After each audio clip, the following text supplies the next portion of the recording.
शरणं चतुर्भुजं प्रसन्नवदनं ध्यायेत् सर्वविघ्नोपशान्तये।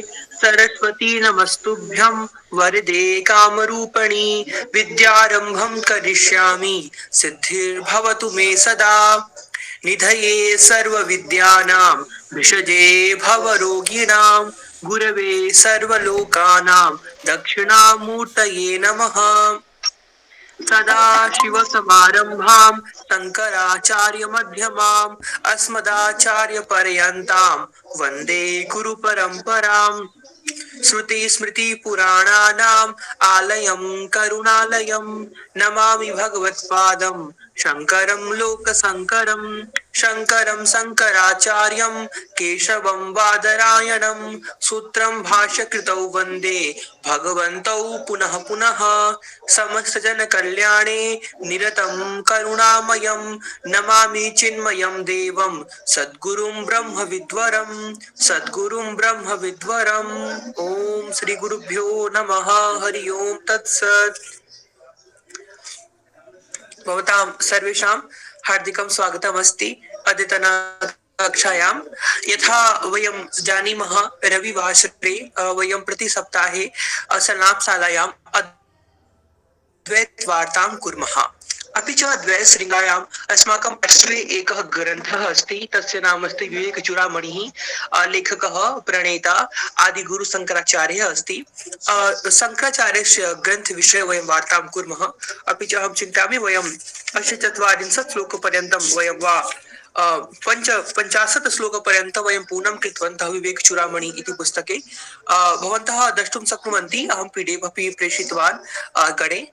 अद्य यः प्रस्तोता अस्ति अस्माकं पौडवाल महोदय, सः अद्य उपस्थितः नास्ति, अतः एव अद्य वयं मिलित्वा एव एतत् कार्यं सम्पन्नं करिष्यामः। यत् किञ्चित् अपि वयम् अधुना पर्यन्तं पठितवन्तः, तर्हि वयम् एकवारं सर्वेषां श्लोकानां पुनरावृत्तिं वा अभ्यासम् एव कर्तुं शक्नुमः। अहं चिन्तयामि यतोहि महोदय एव करोति, अतः एव अहमपि सज्जः न आसम्, नो चेत् अहमपि भाष्यं पठित्वा आगन्तुं शक्नोमि स्म। अतः एव अद्य वयम् एकतः 50 श्लोकपर्यन्तं पारायणं करिष्यामः। अपि च तेषाम् अर्थमपि सामान्यार्थं किम् अस्ति, तर्हि अस्माकं पुनः 50 श्लोकपर्यन्तम् एकवारं पुनरावृत्तिः भविष्यति इति एव कार्यम् अद्य वयं मिलित्वा करिष्यामः। अस्तु चेत् तर्हि एकवारं वयं पारायणं करिष्यामः। पारायणं कृत्वा तत्क्षणमेव तस्य श्लोकस्य अर्थमपि वयं ग्रहीतुं वा वयं वदितुं शक्नुमः। अहम् एकवारं स्क्रीन् शेर् करोमि इति वा अनुभव महोदय भवान् कर्तुं शक्नोति वा? तर्हि अहम् अत्र द्रष्टुं शक्नोमि। स्क्रीन् शेर् करोमि।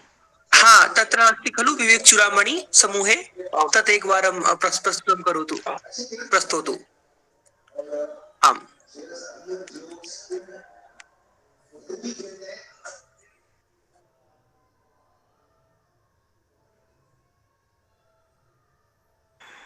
प्रथमतः पञ्चतः पञ्चपर्यन्तम् अहं पठिष्यामि किम्?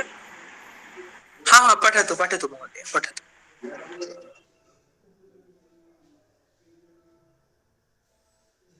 न एतत् न एतत् न एतत् तु भाष्यम् अस्ति, सामान्य PDF करोतु। हा,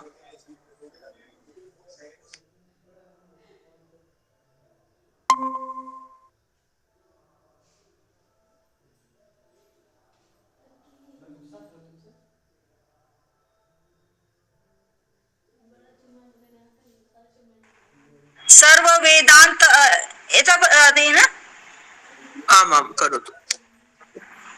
मम पार्श्वे अस्ति न, अहं तत्र एव दृष्ट्वा करोमि। सर्व वेदांत सिद्धांत गोचरम तं गोचरं गोविंदं परमानंदं सद्गुरुं प्रणतोऽस्म्यहम्। जन्तूनां नरजन्म दुर्लभमतः पुंस्त्वां ततो विप्रता तस्माद्वै वैदिक धर्म मार्ग परता विद्वत्मा मस्मात्म परम। आत्मानमात्म विवेचनं स्वानुभवो ब्रह्मात्मना संस्थितिः मूर्तिनो शतजन्मकोटि सुकृतैः पुण्यैर्विना लभ्यते दुर्लभं त्रय मे वैत देवानुग्रह हेतुकं मनुष्यत्वं मोक्षत्वं महापुरुष संशयः लब्ध्वा कथञ्चिन् नरजन्म दुर्लभं कथञ्चिन् तत्रापि पुरं स्वं श्रुतिपारदर्शनं यशस्त्वात्ममुक्तौ न यतेत मूढधिः सह यात्मः स्वयं विहीनस्य सद्भावात् न जानामि इतः कौन वस्ति मूढ़ात्मा यस्तु स्वार्थे प्रमाद्यते दुर्लभं मानुषं देहं प्राप्य तत्रापि पौरुषम्। धन्यवाद धन्यवाद महोदय। अधुना वयम् एकतः पञ्च श्लोकपर्यन्तं किञ्चित् सरल व्याख्यानं करिष्यामः। तर्हि सर्वे जनाः बहु संक्षिप्ते वयं करिष्यामः, यतोहि वयम् अद्य पूर्ण 50 श्लोकपर्यन्तं ये अपि श्लोकाः सन्ति तेषां सर्वेषां श्लोकानाम् एकवारम् अर्थविश्लेषणमपि करिष्यामः। अतः एव शीघ्ररीत्या एव करिष्यामः। तो मङ्गलाचरणम् अस्ति विवेकचूडामणि पुस्तकस्य वा ग्रन्थस्य सर्व वेदांत सिद्धांत गोचरम तम गोचरम गोविंदम परमानंदम सद्गुरुं प्रणतोष्म्यहम्। तो अहम प्रणतः अस्मि। अहम अत्र अहम कः अस्ति? अत्र अहम भगवान शंकराचार्य आदिगुरु शंकराचार्य अस्ति। अपि च यत् किञ्चित् अपि दत्तम् अस्ति सर्व वेदांत सिद्धांत गोचरम तम गोचरम इति तु गोविंदम इति गोविंदम जनाः कथयन्ति, जनाः मन्यन्ते। अनेक मताः सन्ति। अत्र एक मतः कथयति कथं म्यूट् अभवत्? भवान् म्यूट् अस्ति। आम एक मतः कथयति गोविंदम अर्थात भगवान श्री कृष्णः। अपि च द्वितीय मतः कथयति न गोविंदः तु भगवतः शंकराचार्यस्य गुरुः नामपि गोविन्दमेव आसीत्। अतएव जनाः मन्यन्ते गोविन्दं तस्य गुरुः अपि अस्ति। तो गोविन्दं परमानन्दं सद्गुरुं, अत्र पुनः सद्गुरुम् आगच्छति। अतः एव एतत् मतं दृढं भवति कि अत्र गोविन्दं सद्गुरुम् अर्थात द्वौ समानमेव अस्ति। तो यः अहं तं गुरुं प्रणमामि, अहं प्रणतः अस्मि यः सर्वेषां वेदान्त सिद्धान्तानां गोचरः, अर्थात तत्र महारथी अस्ति। संपूर्ण वेदान्तमयं ज्ञानं तस्य मस्तिष्के तस्य व्यवहारे विदितम् अस्ति। तम गोचरं गोविन्दं परमानन्दम् अहं तं सद्गुरुं प्रणतः अस्मि इति एव मङ्गलाचरणम्। गोचरम् अर्थं गोचरम् अर्थात अत्र गो इति शब्दस्य अनेक अर्थानि सन्ति निरुक्त शास्त्रे। गो अर्थात गावः अपि सन्ति, गो अर्थात पृथ्वी अपि, गो अर्थात वेदाः अपि, गो अर्थात इन्द्रियाणि अपि। तो कृष्णस्य अपि एक गोचर, यः गोषु चरति, यः इन्द्रियेषु चरति सः अपि गोचरः। तो गोचर इत्यस्य अनेक शब्दाः सन्ति, अपि च भावाः अपि भिन्न भिन्न सन्ति। तो गोचर अत्र सामान्य अर्थम् अस्ति यः सम्पूर्ण वेदान्त सिद्धान्तानां गोचरति, भ्रमति इति अर्थः, जानाति इति अर्थः इति वयं गृह्यात् इतः। तो इति मङ्गलाचरणम् अस्य ग्रन्थस्य अस्ति, असामान्य मङ्गलाचरणम् अस्ति। अधुना द्वितीय श्लोके शंकराचार्यः ब्रह्मनिष्ठा इत्यस्य महत्त्वं प्रतिपादयति। जन्तूनां नरजन्म दुर्लभमत पुंस्त्वां ततो विप्रता। स कथयति कि अनेक जन्तवः सन्ति, अनेक मानवाः, अनेक जीवाः सन्ति, किन्तु सर्वेषु जीवेषु नरजन्म तु दुर्लभः अस्ति। दुर्लभमतः अर्थात सर्वाधिक दुर्लभः अस्ति। तत्रापि किं? पुंस्त्वं ततो विप्रता। पुंस्त्वम् अर्थात ये अपि पौरुष भावाः सन्ति तत् दुर्लभम् अस्ति। यदि पुरुषत्वं प्राप्तम् अत्र पुंस्त्वम् इति भावः कदापि यथा पौडवाल महोदय अपि स्वव्याख्याने कथितवान् अत्र पुंस्त्वं पुल्लिङ्ग् इति शब्देन ग्रहीतुं वयं न शक्नुमः। तो वयं जानीमः पुरुष इत्यर्थं किम् अस्ति? अस्माकं शरीर अपि पुर उच्यते। तो यः पूरे निवसति निवासं करोति कः? आत्मा। तो अत्र आत्मा विषये संकेतितः अस्ति। अत्र पुल्लिङ्ग् स्त्रीलिङ्ग् नास्ति एव। अपि च पुंस्त्वम् एक भावम् अस्ति, एकाग्रता भावः, दृढता, ये अपि सात्विक गुणाः सन्ति तेषां सर्वेषां गुणानां समावेशं पुंस्त्वम् इति भावे भवितुं शक्नोति। तो यतोहि वयं तु मानवदेहं प्राप्नुमः किन्तु अस्माकम् आचरणं कथम् अस्ति? पशु इव आचरणं कुर्मः वयं। वयं पठितवन्तः साहित्य संगीत कला विहीनः साक्षात् पशुभिः नराणां, वयं तत्र पठितवन्तः। तो पुंस्त्वं भवेत्, मानवता वा तस्य आचरणम् अस्माकं व्यवहारे भवेत्, तर्हि एव जन्म दुर्लभम् अथ भविष्यति। अच्छा, पुंस्त्वं भूत्वा अपि विप्रता, विप्रता अर्थात् ब्राह्मणत्व। अधुना ब्राह्मणत्व किमस्ति? वेदानाम् अध्ययनं, वेदांगानाम् अध्ययनं, सम्पूर्ण वेदांत ग्रन्थानां स्वाध्यायकरणं। तो सर्वेषां जनानां गतिः एतस्मिन् क्षेत्रे न भवति। यतोहि अस्माकं विश्वविद्यालये अपि एषा रीतिः प्रचलति, सर्वे छात्राः परीक्षार्थं पठन्ति। तो एक भावना अस्ति स्वाध्यायार्थं ज्ञानार्थं पठामः। तो तत्र अस्ति विप्रता। यदि विप्रता नास्ति तर्हि तु वयं किमपि स्वाध्यायतः विप्रता आगन्तुं शक्नोति। तो प्रथमं दुर्लभम् अस्ति नरजन्म, तत्पश्चात् पुंस्त्वं, तत्पश्चात् विप्रता। पुनः स कथयति तस्माद् वैदिक धर्म मार्ग परता। अधुना यदि विप्रता अस्ति, भवान् बुद्धिमान् अस्ति किन्तु वैदिक मार्गे नास्ति, भवान् चार्वाक दर्शनम् अनुसरोति, बुद्ध दर्शनम् अनुसरोति, अनेक दर्शनानि सन्ति। तो भवन्तः तु तेषु दर्शनेषु सन्ति। अतः एव इति दुर्लभम् अस्ति कि बुद्धिमान् भूत्वा, नो चेत् ये अपि बौद्धमतावलम्बिनः आसन् तेषां तर्कः बहु सुस्पष्टः आसीत्। अत्र एव एकस्मिन् समये सम्पूर्ण भारतदेशे सर्वे जनाः बौद्धमतावलम्बिनः जातः। किमर्थं? यतोहि बौद्धजनानां तर्केषु बहु दृढता आसीत्। किन्तु शङ्कराचार्यः पुनः आगत्य वेदान्त धर्मस्य पुनः प्रतिपादनं च स्पष्टीकरणम् अस्माकं देशे कृतवान्। तो विप्रता भूत्वा अपि वैदिक धर्म मार्ग परता, वैदिक धर्मे अस्माकम् आचरणं। तत्पश्चात् स कथयति विद्वत्वम् अस्मात् परम्। और वैदिक मार्ग भूत्वा विद्वत्ता, और तस्मिन् वैदिक धर्मणे अपि निपुणता योग्यता इति कठिनम्। आत्मानात्म विवेचनम्, और यदि विद्वता अस्ति तर्हि तु आत्मानात्म विवेचनं कठिनम् अस्ति। स्वानुभवो ब्रह्मात्मना संस्थिति। अपि च आत्मानात्म विवेचनं कर्तुं सम्यक्, किन्तु स्वानुभवो नास्ति। तो अनुभव दो प्रकारस्य अस्ति, परार्थानुभवः, स्वानुभवः। एक अनुभव वयं स्वयं कुर्मः, द्वितीय अनुभव वयं अन्येषां वचनानां श्रवणं कृत्वा वयम् अनुभवं कुर्मः। तो स्वानुभवो नास्ति तर्हि तु वयं ग्रहीतुं न शक्नुमः। यदि कोऽपि व्याख्यानं करोति लड्डु मोदकं मिष्ठान्नं युक्तम् अस्ति किन्तु वयं ग्रहीतुं न शक्नुमः। तर्हि स कथयति ब्रह्मात्मना संस्थितिः, अर्थात् ब्रह्मणि भावे अस्माकं नियुक्ति, अस्माकं मुक्ति नो सद जन्म कोटिषु कृतैः पुण्यै विना लभ्यते।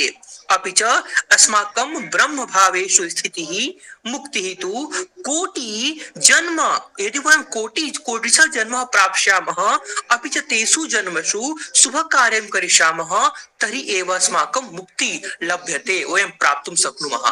तो एतस्मिन् श्लोके शङ्कराचार्यः मतं दर्शितवान् यत् कानि वस्तूनि दुर्लभानि सन्ति।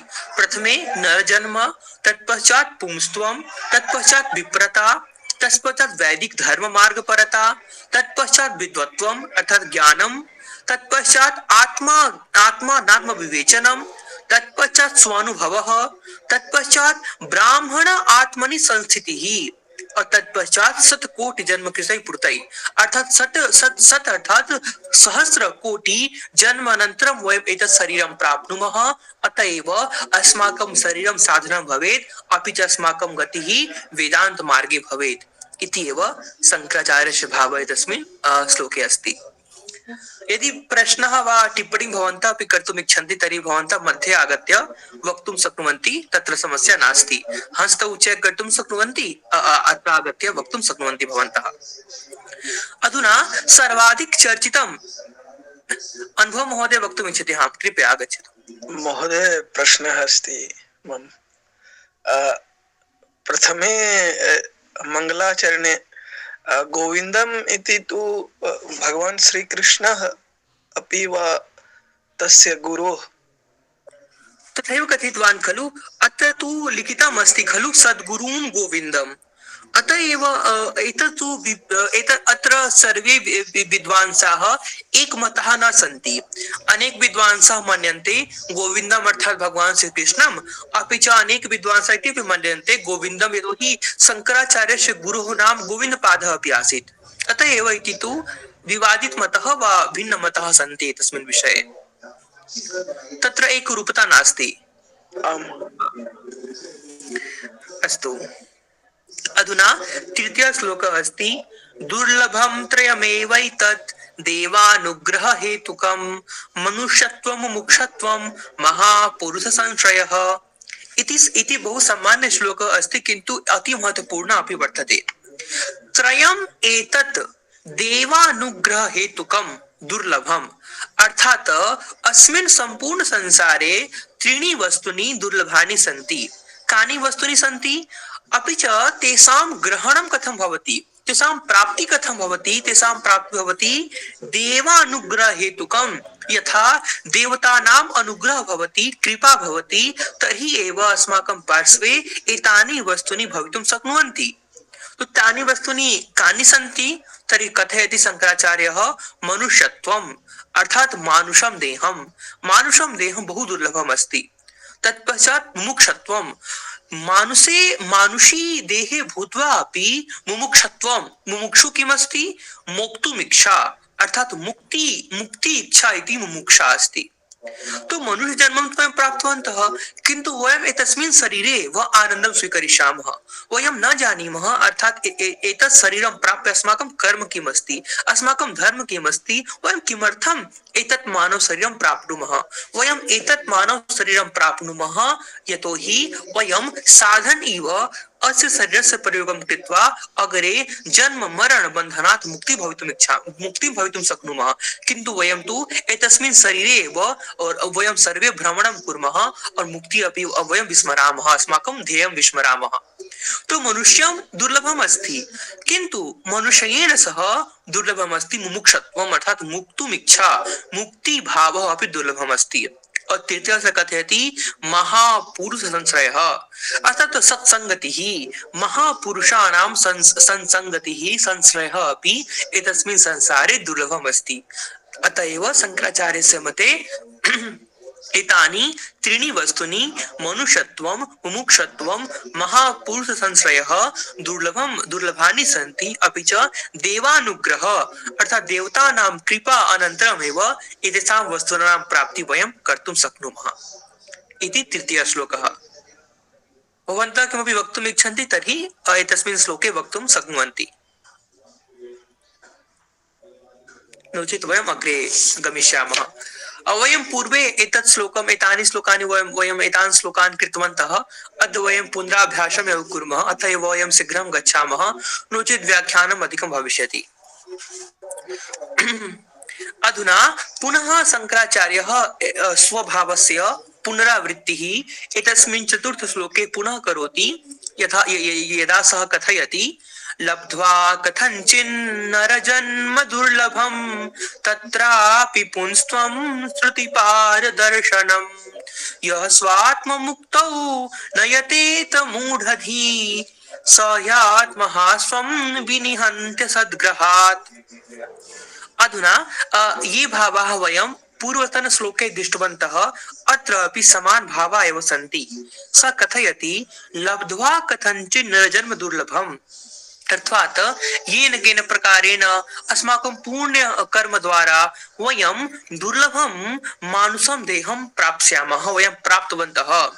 तत्रापि पुंस्त्वम और मानुष देहे अपि पुंस्त्वम अर्थात पौरुषम वयं प्राप्नुमः क्षमता अस्माकं पार्श्वे अस्ति श्रुति पार दर्शनम श्रुति अर्थात वेदाः वेदानां भिन्न अन्य नाम श्रुति अपि अस्ति श्रुति पारदर्शनम अर्थात अस्माकं पार्श्वे श्रुति सिद्धान्तस्य ज्ञानमपि अस्ति यह स्वात्म मुक्तौ नयतेत मूढ़धिः किंतु यह व्यक्ति पुंस्त्वं प्राप्य मूढ़ बुद्धि इव आचरति अर्थात स्व आत्मनः मुक्ति प्रयासं न करोति यह स्वात्म मुक्तौ प्रयासं न यतेत न करोति प्रयासं मूढ़धिः सह व्यक्ति साक्षात् मूढ़ एव अस्ति मूर्ख एव अस्ति यस्य पार्श्वे मानुषं देहम् अस्ति यस्य पार्श्वे क्षमता वर्तते पुंस्त्वं वर्तते यस्य पार्श्वे वेदांत ज्ञानम् अस्ति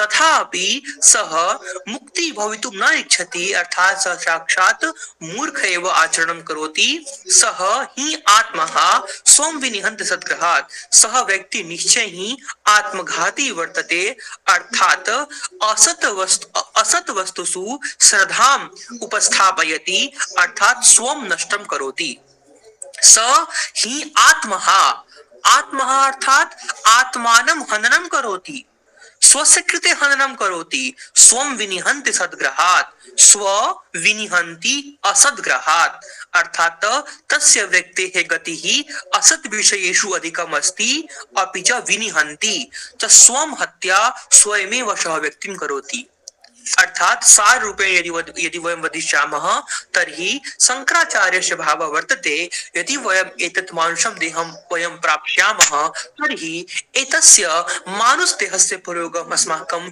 वेदान्त मार्गेषु भवेत् न तु सांसारिक भोगेषु अस्माकं आचरणं भवेत् इति एव एतस्मिन् अर्थम् एकं बहु महत्वपूर्ण पदम् अत्र शंकराचार्यः कथितवान् आत्मः अर्थात् आत्महननं स्व आत्महननं न कुर्यात् एतस्य आत्मनः प्रयोगं सन्मार्गे भवेत् इति एव शंकराचार्यस्य भावः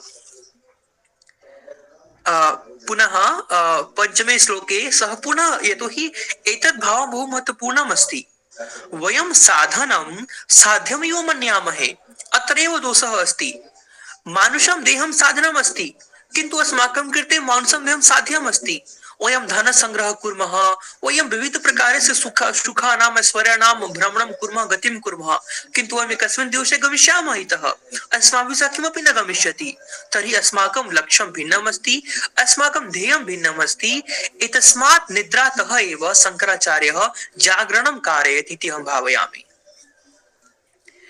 पुनः सः कथयति इतः क्वन्वस्ति मूढात्मा यस्तु स्वार्थे प्रमाद्यति दुर्लभम मानुषं देहं प्राप्य तत्रापि पौरुषम पुनः पुनरावृत्ति करोति एतत् वाक्यम् एतत् भावम् एतावत् महत्वपूर्णं वर्तते शंकराचार्यः त्रिषु श्लोकेषु वारं वारं कथयति इतः अर्थात् एतस्मिन् लोके को कः नु अस्ति मूढात्मा यह तु स्वार्थे प्रमाद्यति अर्थात दुर्लभम मानुषम देहम प्राप्य पौरुषम प्राप्य कह व्यक्ति अस्ति यह प्रमादं करोति यह आलस्यं करोति तस्मात् व्यक्तेः अपेक्षया अधिक मूर्खः कः भविष्यति अतः सः व्यक्ति सर्वाधिक मूर्खः सर्वाधिक हीनः वर्तते यस्य पार्श्वे मानुषं देहमपि अस्ति यस्य पार्श्वे पौरुषमपि अस्ति तथापि तस्य वेदान्त मार्गेषु गतिः नास्ति सः मुक्तुम् इच्छा तस्य पार्श्वे नास्ति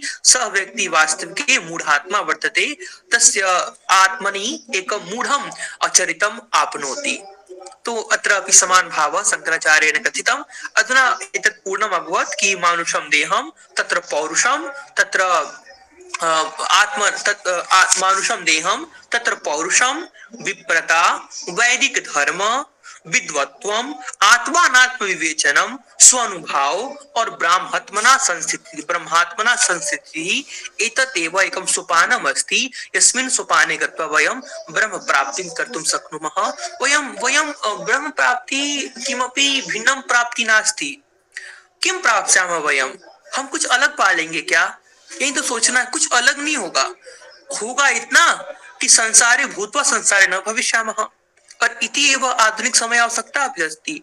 एतादृशानि दुःखानि, एतादृशानि नकारात्मक भावानि सम्पूर्ण विश्वे प्रचलितानि सन्ति। तेषु दुःखेषु नरकेषु भूत्वा कथम् आत्मानन्दः प्राप्तिं कर्तुं शक्नुमः इत्यर्थं वयं वेदान्तशास्त्राणाम् अध्ययनं कुर्मः।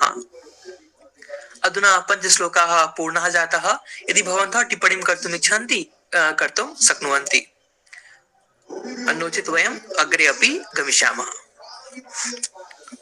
अत्र जनाः क्रिकेट् अपि पश्यन्ति तो बहु आनन्देन जनाः, यतोहि अद्य अहं चिन्तयामि क्रिकेट् किमपि अस्ति खलु, क्रिकेट् मैच् इत्यादिकम् अत्र वर्तते। मम तु रुचि नास्ति, किन्तु ये अपि छात्रावासे छात्राः सन्ति तेषां महती रुचि एतस्मिन् विषये अस्ति, अतः एव ते सामूहिक क्रिकेट् दर्शनं कुर्वन्ति।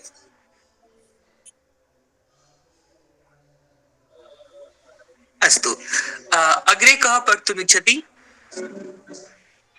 महोदय, अहम् एक जिज्ञासा, पुंसत्वं पौरुषं शब्दं भिन्नम् अर्थं तु वा समान अर्थम्? अहं चिन्तयामि अर्थं समानं भवेत्। अत्र पौरुषं वयं कथयामः खलु पुरुषार्थ चतुष्टयम्, पुरुषार्थ चतुष्टयम्। तत्र किम् अस्ति? धर्म, अर्थ, काम, मोक्ष। किं धर्म अर्थ काम मोक्ष केवलं पुल्लिंग जनानां कृते अस्ति वा? नारीषु धर्म अर्थ काम मोक्ष न भवति इति तु चिन्तनीयम् एकवारं। तो यदा वयं वदामः पुरुषार्थ चतुष्टयम्, तत्र पुरुष नास्ति, तत्र पुरुष आत्मतत्त्वम् अस्ति। वयं सर्वे आत्मग्राही स्मः, अस्मासु सर्वेषु आत्मा अस्ति। अतः एव सर्वे पुंस्त्वः, सर्वेषु पुंस्त्वम् अस्ति। पुंस्त्वम् एकं भावम् अस्ति। आं महोदय, सम्यक्। पौरुषमपि भावः, पुरुषस्य भावः पौरुषम्। और कः पुरुषः? हम पूर्वे कथितवान्, यः पुरे निवसति, पुरे वसति, सीदति, सः पौरुषः, सः पुरुषः। पुरुषः एकः एव, आत्मा। आत्मा शब्द पुल्लिंग शब्द अस्ति संस्कृत व्याकरण अनुसारं। तस्मासु सर्वेषु जनेषु वा स्त्रीषु आत्मतत्त्वम् अस्ति, तस्य लिङ्गः पुल्लिङ्ग अस्ति इति।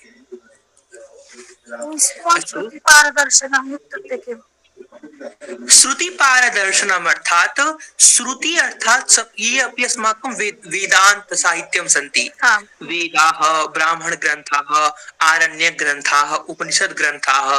तो पारदर्शनम अर्थात श्रुति ज्ञानं गृहीतवान्। पारदर्शनम अर्थात पारदर्शी। पारदर्शनम इत्युक्ते कि सम्पूर्ण ज्ञानं ग्रहणं कृतवान्। सः ज्ञानी अस्ति, शास्त्र ज्ञानं तस्य पार्श्वे अस्ति, सः वेदं जानाति, किन्तु वेद इव आचरणं न करोति इति पारदर्शनम् इति अहं चिन्तयामि, इति एव अर्थं भवेत्। अत्र अपि लिखितम् अस्ति, यदि वयं हिंदी में एकवारं पठामि तर्हि, किसी प्रकार इस दुर्लभ मनुष्य जन्म को पाकर उसमें और भी जिसमें श्रुति के सिद्धांत का ज्ञान होता है, ऐसा पुरुषत्व पाकर जो मूढ़ बुद्धि अपने आत्मा की मुक्ति के लिए प्रयास नहीं करता है, वो निश्चय ही आत्मघाती है।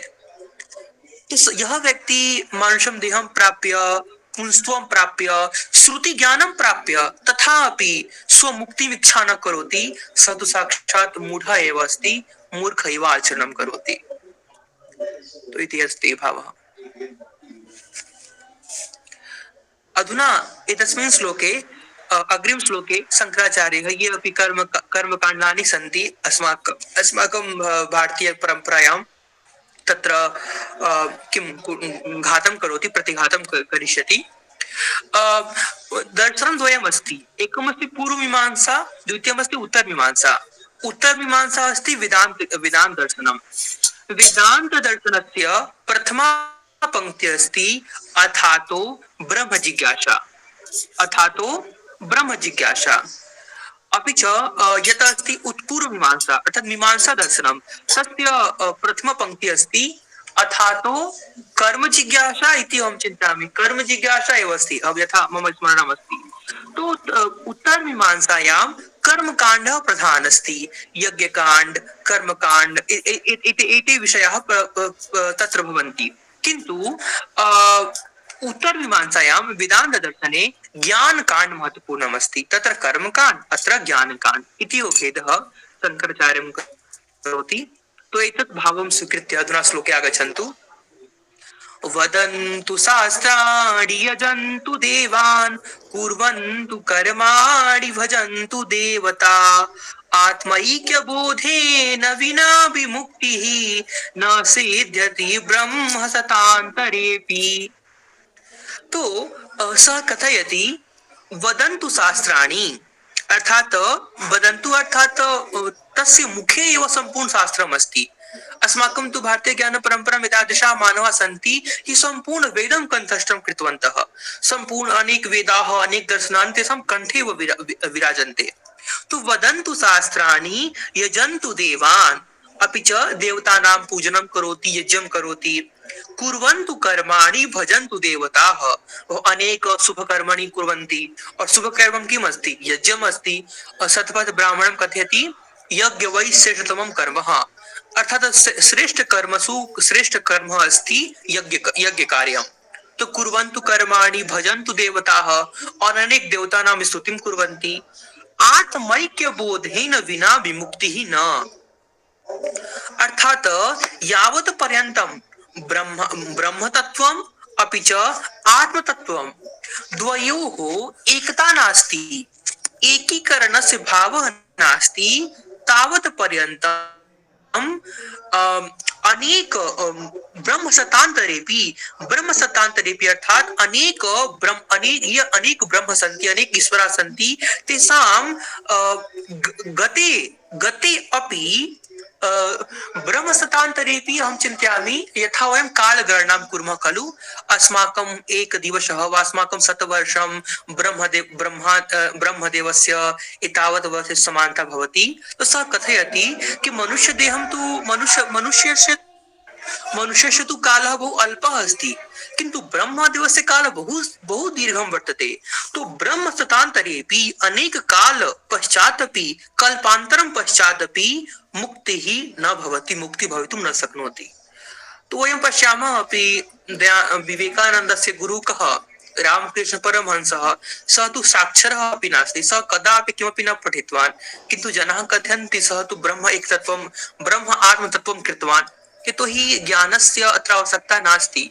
अनेक जनाः व्याकरणं जानन्ति, किन्तु व्याकरणं ज्ञात्वा ब्रह्म प्राप्ति भवितुं शक्नोति वा इति तु वयं न जानीमः।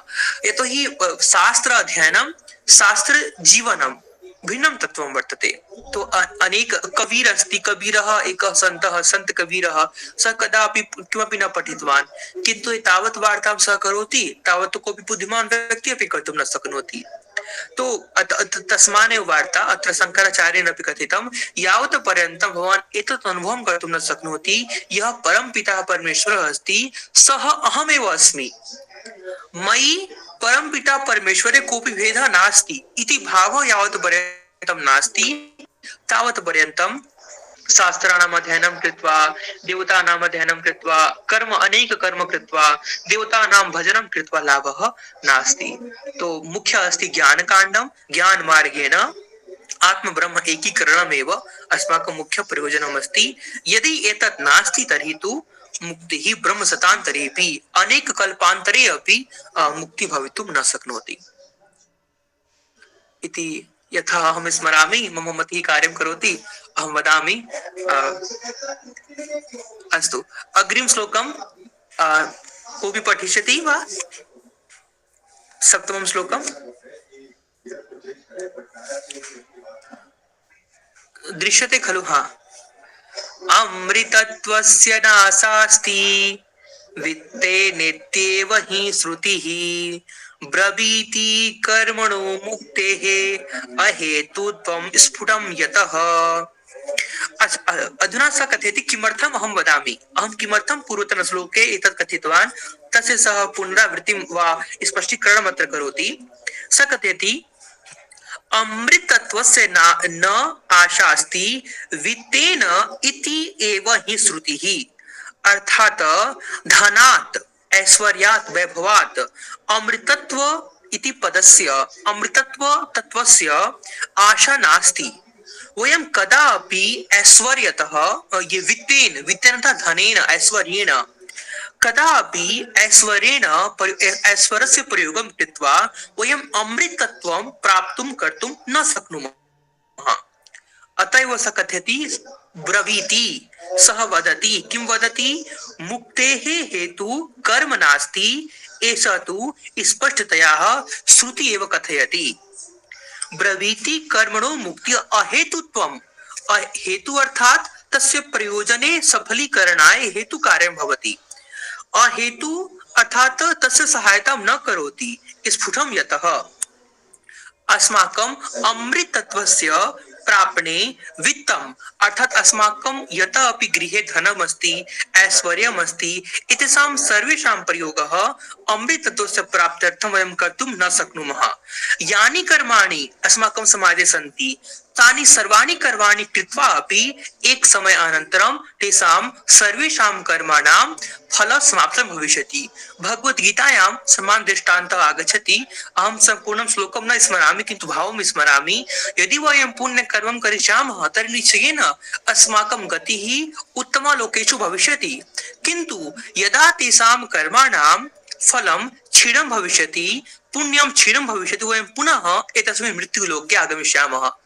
तो कर्म कृत्वा एतत् नास्ति। कर्म फल सिद्धांत बहु स्पष्टं वदति। यदि भवन्तः कर्मं करिष्यन्ति तर्हि निश्चयेन भवतः गृहे फलम् आगमिष्यति। किन्तु एतत् चिन्तनीयं तत् फलं क्षणिकम् अस्ति तत् फलं चिरञ्जीवी अस्ति। तो शंकराचार्य अत्र चिरञ्जीवी फल विषये वार्तां करोति यस्य महत्त्वं कदापि क्षीणं न भवति शाश्वत रूपेण विराजमानं भवति।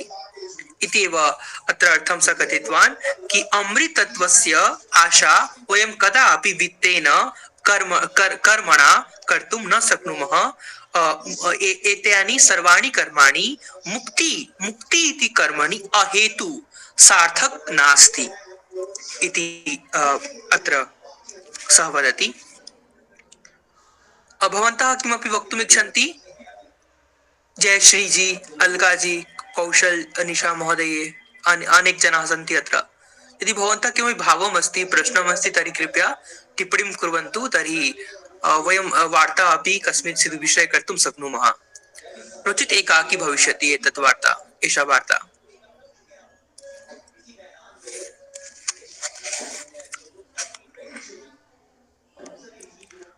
यदि नास्ति भावः तर्हि वयम् अग्रे तु चलिष्यामः एव।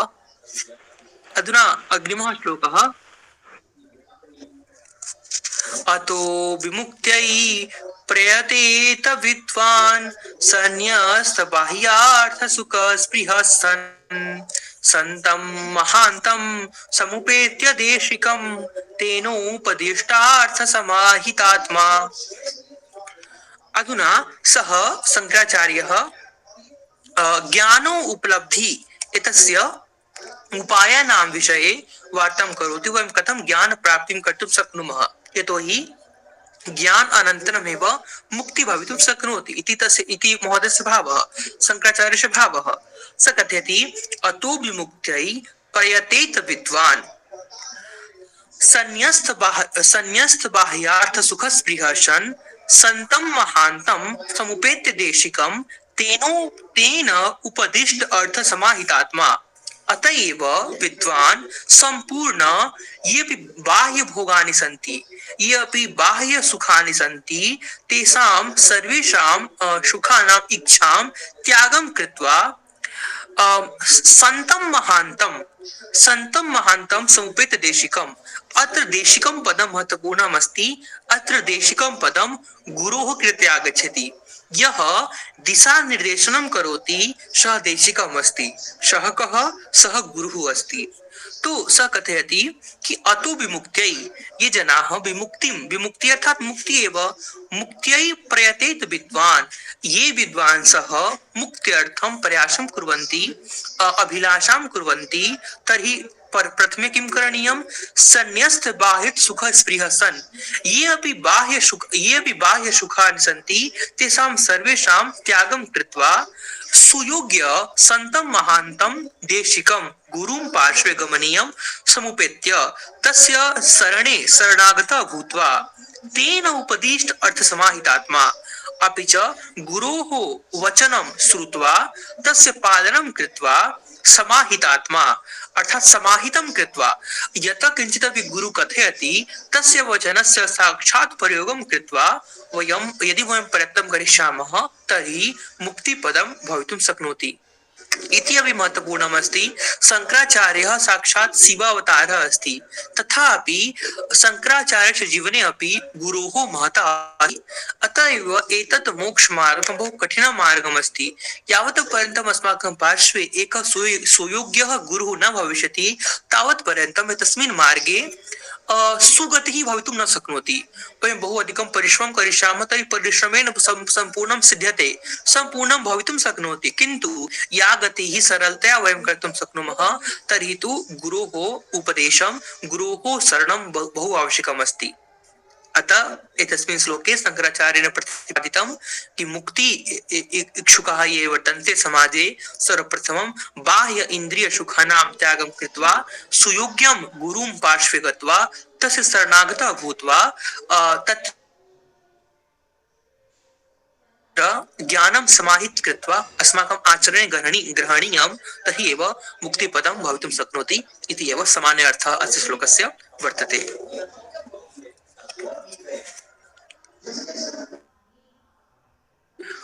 तत्र एकं एकं बहु किं शङ्कराचार्यस्य चत्वारः शिष्याः सन्ति, तेषु शिष्येषु एकः शिष्यः अस्ति तोटकाचार्यः। तो तोटकाचार्यस्य एका कथा अस्ति। यतोहि अत्र अस्ति खलु देशिक पदं, तो देशिक इति पदं स्वीकृत्य शङ्कराचार्यः एकं स्तोत्रं निर्माणं कृतवान्, देशिक मे शरणम् इति अहं चिन्तयामि। तो एतत् कथा आगच्छति, एषा कथा आगच्छति यत् टोटकाचार्यः सर्वप्रथमे स्व प्रारम्भिक अवस्थायां सः मूर्खः आसीत्। यदि किमपि शङ्कराचार्यः कथयति सः ग्रहीतुं न शक्नोति। अतः एव एकदा किम् अभवत्, एकस्मिन् कक्षे सर्वे विद्यार्थिनः शङ्कराचार्यस्य पार्श्वे गतवन्तः, किन्तु तस्मिन् समये तोटकाचार्यः तत्र न आसीत्। तो प्रारम्भे तु तस्य नाम किमपि भिन्नम् आसीत्। अत एव शङ्कराचार्यः प्रश्नं कृतवान्, एषः शिष्यः कुत्र अस्ति? तो ये अपि अन्ये शिष्याः आसन् ते कथितवन्तः, हे गुरोः सः तु अत्र न, हे गुरोः सः तु अत्र नास्ति, सः किमर्थं भवान् इच्छति तम्? सः अत्र भूत्वा अपि किमपि ग्रहीतुं न शक्नोति, यतोहि सः अल्पबुद्धिः अस्ति। तो जनाः कथयन्ति, कथा अस्ति यत् शङ्कराचार्यः तस्मात् स्थानात् एव टोटकाचार्यं स्मरणं करोति। टोटकाचार्यः गुरुसेवां करोति, तस्मिन् समये वस्त्रप्रक्षालनं नदीपार्श्वे करोति। तो यदा गुरुः योगनिद्रया तोटकाचार्यं स्मरणं करोति, तोटकाचार्यः तस्मात् स्थानात् एव भ्रमणं कृत्वा धावनं कृत्वा शीघ्रम् आगच्छति, अपि च एकं स्तोत्रं पठितवान्। तत् सूत्रम् अस्ति टोटक छन्दे, टोटक छन्दसि तत् स्तोत्रम् अस्ति। एव स्तोत्रस्य नाम अस्ति टोटकाष्टकम्। तो 8 श्लोकाः सन्ति।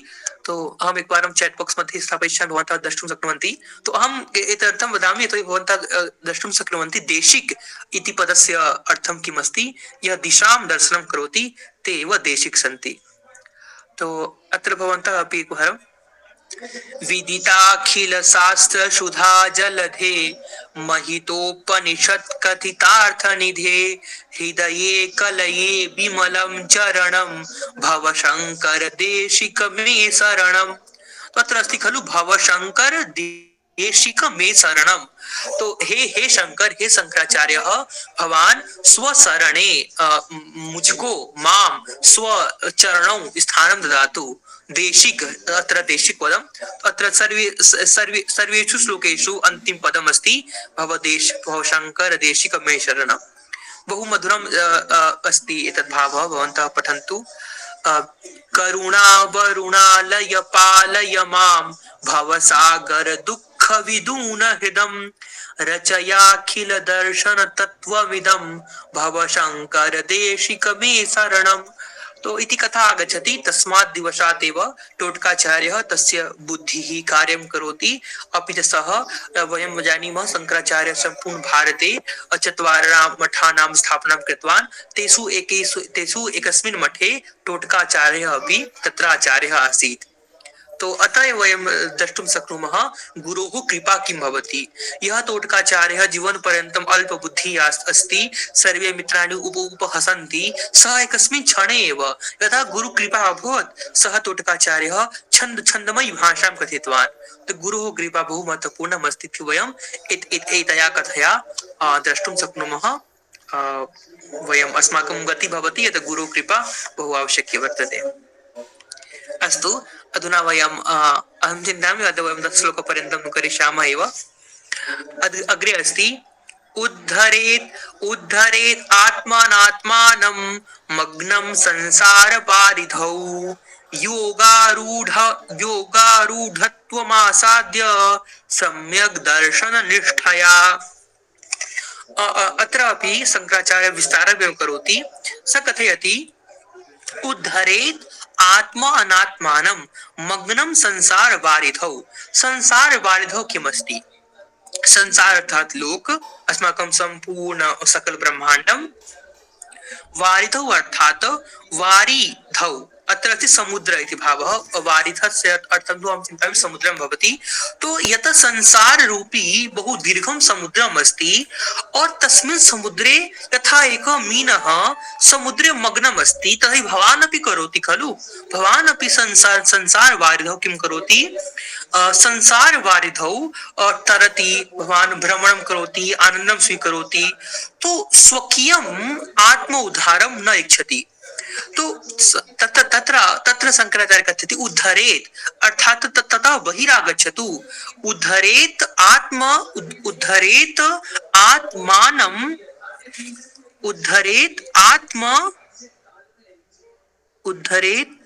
उद्धरेत् आत्मा अनात्मानं मग्नं संसार वारिधौ हाँ पुनः द्वितीय पंक्ति योगारूढत्वमासाद्य सम्यक् दर्शन निष्ठया अत्र महत्वपूर्णं पदमस्ति सम्यक् दर्शन निष्ठया अर्थात वयं सर्वे दर्शनं कुर्मः किन्तु अस्माकं